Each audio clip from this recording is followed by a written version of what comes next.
Ketika diundang oleh manusia, dia bangga duduk di depan. Tetapi ketika dia di masjid, dia memilih saf-saf paling belakang. Bagaimana sebenarnya diri kita ini? Nangka dibawa mati, Pak. Sekali seminggu ke masjid jo. Indak lo masuk ke masjid jo. Tagak lo di luar, ancak pulang selai.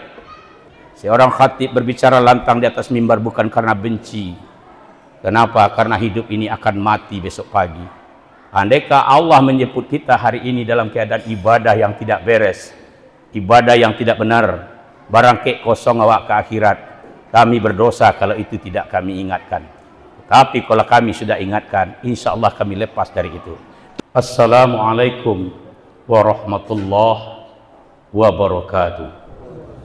Alhamdulillah, alhamdulillahi rabbil alamin, wa bihi nasta'in ala umurid dunya waddin. May yahdihilhu fala mudhillalah wa may yudlilhu fala hadiyalah. Ashhadu an la ilaha illallah wahdahu la syarikalah wa ashhadu anna Muhammadan abduhu wa rasuluhu la nabiyya ba'd. Allahumma salli wa sallim wa barik ala hadzal nabiyil karim wa ala alihi wa sahbihi ajma'in. Usikum wa nafsi ittaqullah haqqa tuqatih wa la tamutunna illa wa antum muslimun. Qala Allah ta'ala fil Qur'anil Karim, a'udzu billahi minasy syaithanir rajim. Walau anna ahlal qura amanu wa taqaw la fatahna alaihim barakatim minas sama'i wal ard walakin kazzabu fa akhasnahum bima kanu yaksibun. Surah Al-A'raf ayat 96. A'udzu billahi minasyaitonir rajim. Wa minal laili tahajjat nafilatan lak ahsabaka maqamam mahmuda. Surah Al-Isra ayat 79. Ma'asyiral muslimin hamba Allah, tamu yang dimuliakan oleh Allah Subhanahu wa taala. Dengan kondisi yang terjadi hari ini, kita salat Jumat di sini dengan kondisi kemarau yang sangat panjang dan sudah banyak orang yang mengeluh. Kita tidak boleh berhenti bersyukur kepada Allah. Kalau ada musibah datang kepada kita, lalu kita mengeluh, itu merupakan ketidakmampuan kita melihat rahmat Allah yang ada pada kita. Kita masih bisa minum, bisa mandi, dan bencana yang menimpa kita tentu saja akan menggelisahkan kita kalau ini terus berlarut-larut. Maka yang dituntut hari ini adalah kesempurnaan ibadah kita kepada Allah Subhanahu wa taala. Apalagi di hari Jumat ini. Barang siapa 3 kali Jumat berturut-turut ibadah Jumatnya tidak diterima Allah, walaupun dia datang tapi tidak mengikuti adab-adab beribadah, dianggap tidak datang. Apalagi orang sudah naik ke atas mimbar, dia baru masuk. Termasuk anak-anak kita, bapak-bapak, kalau nanya mimbar khatib, awak masuk ke dalam ancak pulang selepas. Malu kita cari orang pak ya. Masjid saranca iko bisa kita berbuat seperti itu untuk berubudiah kepada Allah. Dari kalau anak-anak juga begitu. Daripada anak-anak kita ini tidak mendapatkan adab, ancak suruh pulang. Apalagi ada nama belakang kemari di belakang tuh. Ini perlu pak. Masjid ini kita perbaiki walaupun emas nanti nggak ada pengaruhnya, tapi tauhid anak kita, tauhid kita mengikuti adab-adab beribadah itu kuncinya. Perlu dibiayai bagaimana anak ini kalau masjid ini diberi emas nanti dindingnya dibangun terus nggak ada pengaruhnya. 3 kali bapak berjumat tidak memenuhi syarat, apalagi putus saf ke belakang, dikhatam hatinya. Kalau hati sudah dikhatam oleh Allah, malas untuk beribadah. Maka berhati-hati dari Jumat ini. Maka rasa syukur itu kepada Allah. Kita masih bersyukur, Allah masih sayang kepada kita ini. Sebab kata-kata Baqarah itu kalau diukur persentase orang yang salat dengan orang yang tidak di kampung ini, manakah yang lebih banyak salat atau tidak? Tentu wallahu alam bisawab gitu. Selawat dan salam buat Nabi Muhammad sallallahu alaihi wasallam. Satu kali kita bersalawat kepada Nabi di akhir zaman itu pahalanya 7 kali lipat. Tapi orang yang hidup di zaman Nabi bersalawat pahalanya cuma 1 kali lipat. Jadi kita di akhir zaman itu tidak bertemu dengan Nabi, pahalanya lebih besar ketika kita berselawat kepada Nabi. Khatib berwasiat kepada diri khatib dan mengajak kita, marilah kita selalu meningkatkan keimanan dan ketakwaan kita kepada Allah Subhanahu wa taala. Hanya iman hari ini yang rapuh. Kalau bangunan kokoh, masjid-masjid di mana-mana bagus, karpetnya tebal-tebal, tempat berwuduknya bagus-bagus, tidak ada yang perlu dibangun betul lagi. Tapi konsep ketakwaan itu yang hari ini yang sudah rapuh. Maka pada kesempatan ini perkenan khatib untuk mencoba menghisap diri kita, mengingat kembali dengan firman Allah Ali Imran ayat 96 itu, dengan musibah yang menimpa kita pada hari ini. Walau anna ahlal qura amanu wa taqaw la fatahna alaihim barakatim minas sama'i wal ard walakin kazabu fa akhasnahum bima kanu yaksibun. Andaikan penduduk satu negeri beriman dan bertakwa kepada Allah, akan kubosekkan keberkahan dari bumi dan kuturunkan dari langit. Andaikan Allah engkau engkar, siksaku sangat pedih. Saat ini kemarau begitu panjang. Ada lagi persoalan yang kita hari ini tidak sadar. Karena kemarau yang begitu panjang, Gunung Merapi itu hari ini retak. Maka saya kasihan dengan orang-orang yang hari ini ketika ulama ustadz memberikan peringatan, justru dia merasa tidak terpanggil. Kalau Allah berbuat untuk kita, sebentar saja selesai. Bapak-bapak yang tidak mau saya seru, tabaka, seru apa tinggal risiko, habis beko. Kalau Allah sudah murka terhadap mereka-mereka yang tidak mendengarkan para ulama, sangat berbahaya sekali kaum muslimin. Maka ketika hari ini, alhamdulillah kemarin di Jumat kemarin kita sudah pimpin salat, berdoa, berzikir bersama dan berdoa setelah Jumat. Jadi kalau istiqa itu jangan diadakan setelah Jumat di masjid. Kalau istiqa memang di lapangan. Tapi kita pimpin doa bersama di Padang Ganting, lalu malamnya kita sambung lagi. Alhamdulillah, tadi malam hujan lebat luar biasa. Begitu. Jadi ketika hari ini salat istiqa telah dilakukan berulang kali, tetapi hujan belum juga turun. Saya baca sebuah riwayat mengingatkan saya kepada peristiwa yang terjadi di masa Malik bin Dinar. Di masa Malik bin Dinar ini orang yang kaya sekali. Tetapi kekeringan di masa Malik bin Dinar itu, air untuk minum saja itu dijemputkan dari tetangga sebelah. Begitu kekeringan. Kalau kita hari ini masih bisa mandi, minum belum dijemputkan dari sebelah. Hanya persoalan orang-orang yang memiliki kebun dan pertanian. Makanya ada ide bagaimana Ustadz kita adakan zikir bersama dan istiqa di lapangan Cidomato, undangan pegawai. Kalau istiqa ini kaum muslimin betul-betul orang-orang yang membutuhkan itu yang salat istiqa. Saya katakan kalau saya pegawai ini hujan hari panen hari gaji masuknya. Jadi kalau istiqa itu bawa di lapangan, kalau kita di masjid adakan saja zikir. Maka di masa Malik bin Dinar itu sudah berulang kali diadakan salat istiqa, hujan tidak turun. Bahkan ada jemaah yang berkata, "Deba alai, ia le tahu Tuhan yawak kini Tuhan alak." Begitu kira-kira. Maka setelah dilakukan salat istiqa lalu berdoa di lapangan di seluruh komponen-komponen yang ada. Ternak-ternak dibawa ke lapangan. Orang-orang anak-anak yatim yang susah. Bahkan kemarin saya punya ide. Bagaimana anak SD salat istiqa? Kenapa anak SD Ustaz? Anak SD itu anak yang belum berdosa saya bilang. Atau anak-anak yatim, mungkin kita ini banyak dosa, kan begitu. Sampai ke sana saya coba. Saya cobalah kadis untuk mencoba untuk menyurati, mungkin bisa, kan begitu. Karena kita ini mungkin orang-orang yang sudah banyak dosa, tidak pernah introspeksi diri dengan dosa-dosa kita. Maka ketika itu setelah Malik bin Dinar itu berzikir di lapangan lalu mengadakan salat istiqa, tidak juga hujan turun.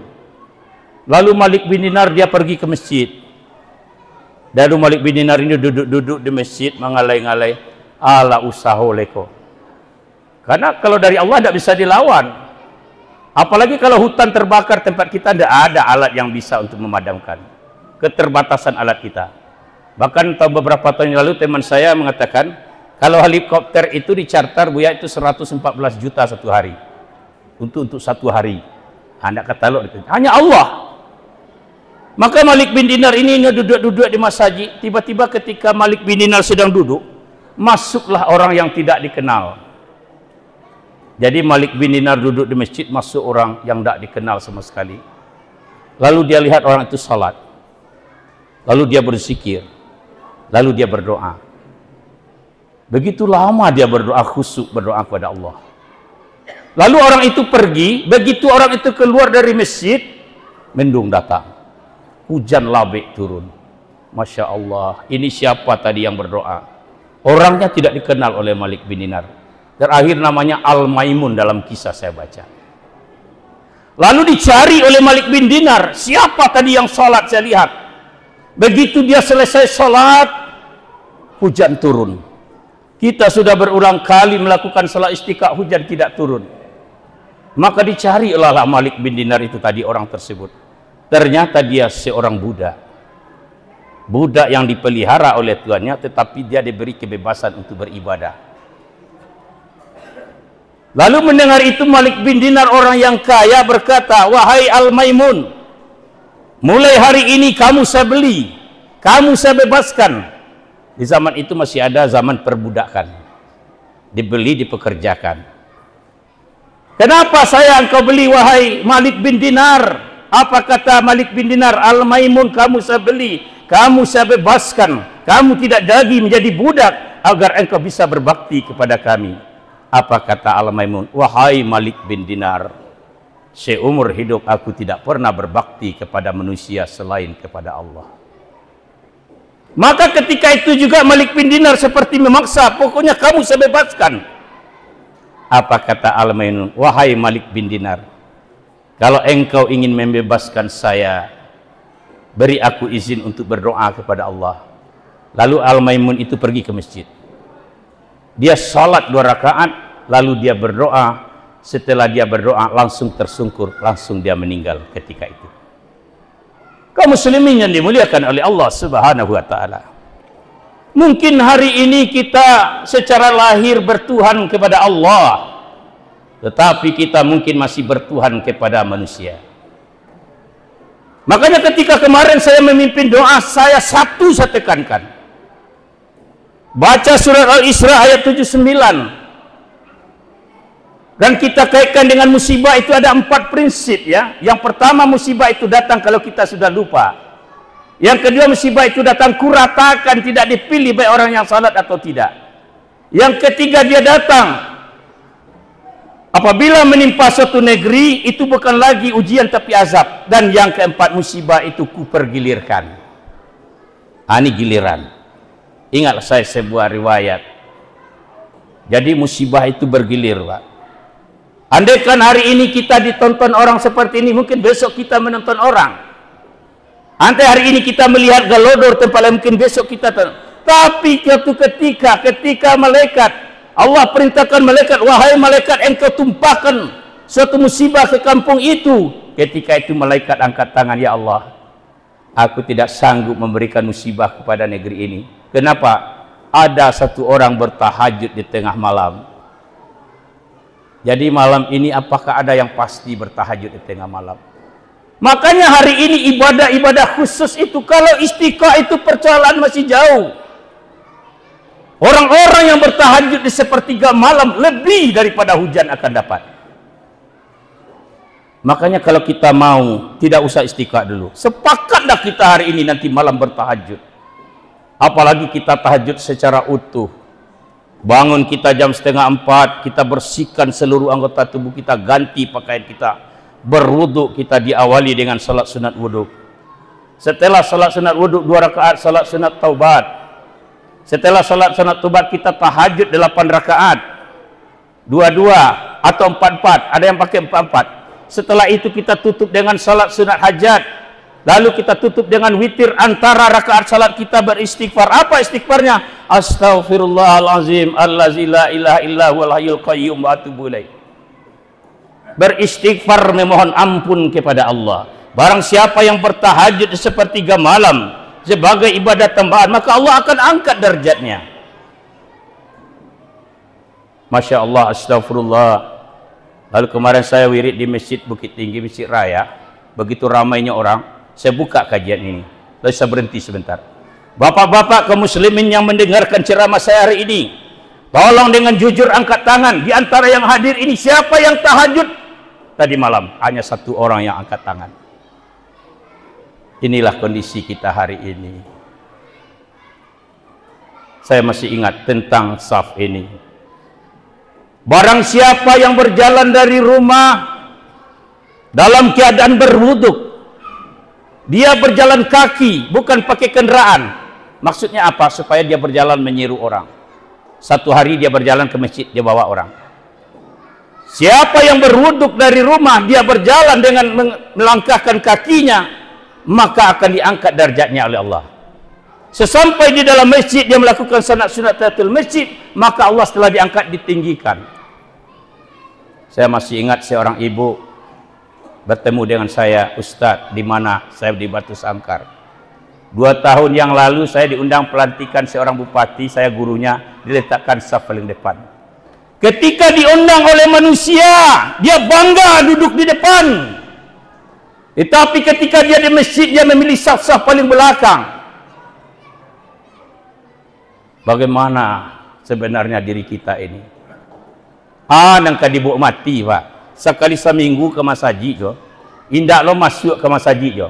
Tagak lo di luar, ancap pulang selai. Malu kita kepada anak-anak kita ini, Pak. Anak kita itu pendidikannya. Dia butuh teladan. Apanya tiba di masjid, dia duduk bersandar di belakang. Maaf. Saat ini kita prihatin, sedih kita melihat akhlak umat.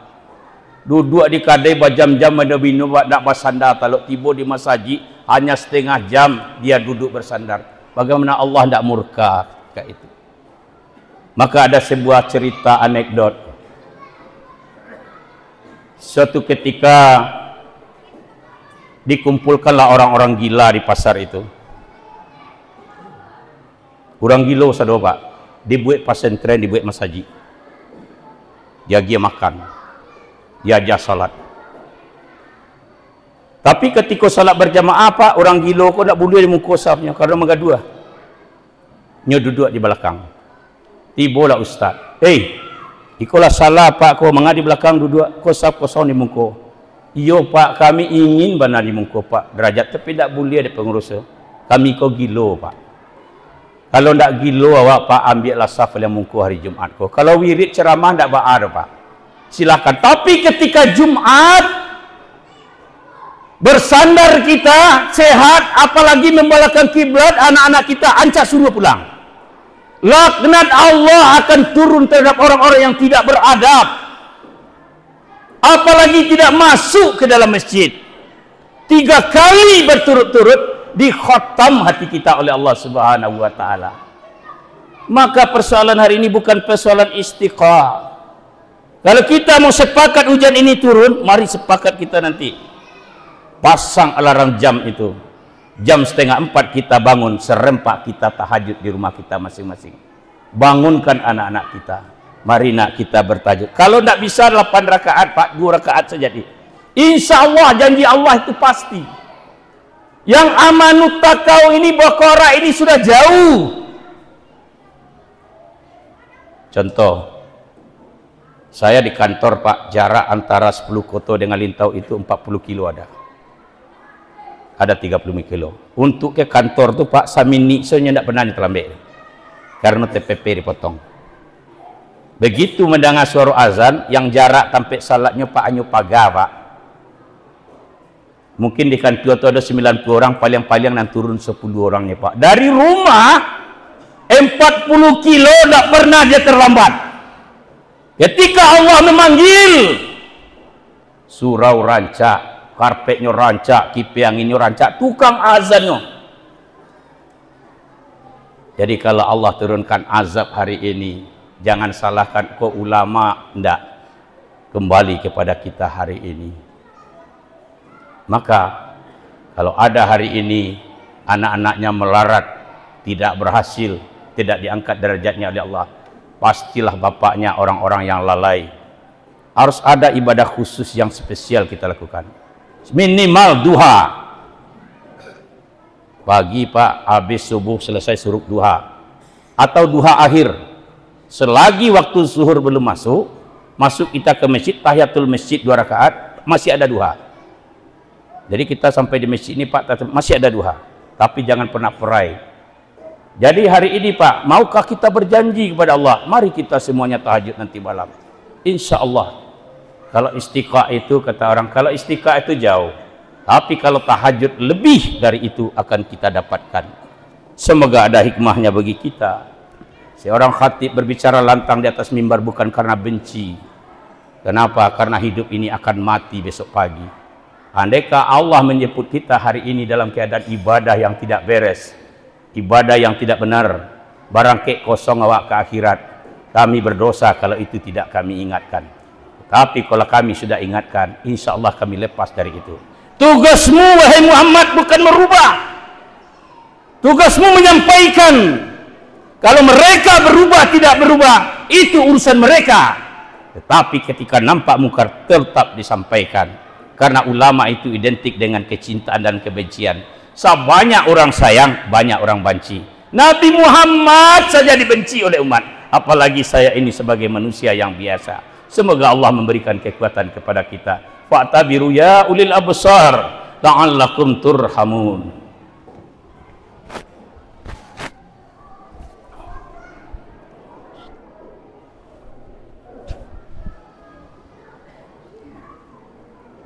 Alhamdulillah, alhamdulillahil hamdan katsiran kama amar liusirahu ala dini kulli wa kafa billahi syahida. Asyhadu an la ilaha illallah wahdahu la syarikalah wa asyhadu anna Muhammadan abduhu wa rasuluh la nabiyya ba'd. Allahumma shalli wa sallim wa barik ala hadzal nabiyil karim wa ala alihi wa sahbihi ajmain. Usikum wa nafsi ittaqullaha haqqa tuqatih wa la tamutunna illa wa antum muslimun. Qala Allah ta'ala fil Qur'anil Karim, a'udzu billahi minasyaitonir rajim. Ya ayyuhallazina amanu taqullaha wal tansun nafsur ma qaddimat liwat wattaqullaha innallaha ta'maluna bima khabira. Innallaha wal malaikatahu yusalluna 'alan nabi. Ya ayyuhallazina amanu sallu 'alaihi wasallimu taslima. Allahumma salli ala Muhammad wa ala ali Muhammad kama shallaitu ala Ibrahim wa ala ali Ibrahim wa barik ala Muhammad wa ala ali Muhammad kama barakta ala Ibrahim wa ala ali Ibrahim fil alamin innaka Hamidum Majid. Allahumma ighfir lil muslimina wal muslimat wal mu'minina wal mu'minat fil bari wal bari al ahya'i minhum wal amwat ya qadiyal hajat. Allahumma ighfir lana dzunubana wa liwalidayna warhamhuma kama rabbayana shighara. Allahumma ij'alna minat tawwabin waj'alna minal mutatahhirin waj'alna min ibadikas salihin. Allahumma ba'idu minal bala wa ridallur rahmah. Allahumma ba'idu minal musibah wa ridallur lafa. Allahumma ya Allah la fathahna barakatun fis sama, la fathahna barakatun fil ar. Allahumma ya Allah ya Rabb, Allahumma anzurnal haqqa haqqa wa tiba'ah wa arinal batila batila wa jatinaba. Allahumma afin fi badani, Allahumma afin fi sam'ihi, Allahumma afin fil basarihi, Allahumma afin fi amalihi. Allahumma ya Allah, Allahumma anzurnal haqqa haqqa wa tiba'ah wa arinal batila batila wa jatinaba. Allahumma anzurna fi Indonesia, Allahumma anzurna bi Palestin. Allahumma tim lana ajalana ya Allah bi sya'adah wa tim alaina ya Allah bi syakawa wa mautun bi kalimatin la ilaha illallah wa mautun bi kalimati la ilaha illallah, wa mautun bi kalimati la ilaha illallah. Rabbana zalamna anfusana wa illam taghfir lana wa tarhamna lanakunanna minal khasirin. Rabbana atina fid dunya hasanah wa fil akhirati hasanah wa qina azabannar. Ibadallah, innallaha ya'muru bil adli wal ihsan wa ita'izil qurba wa yanha 'anil fahsya'i wal munkar wal baghi ya'izukum la'allakum tazakkarun wa la zikrullahi akbar.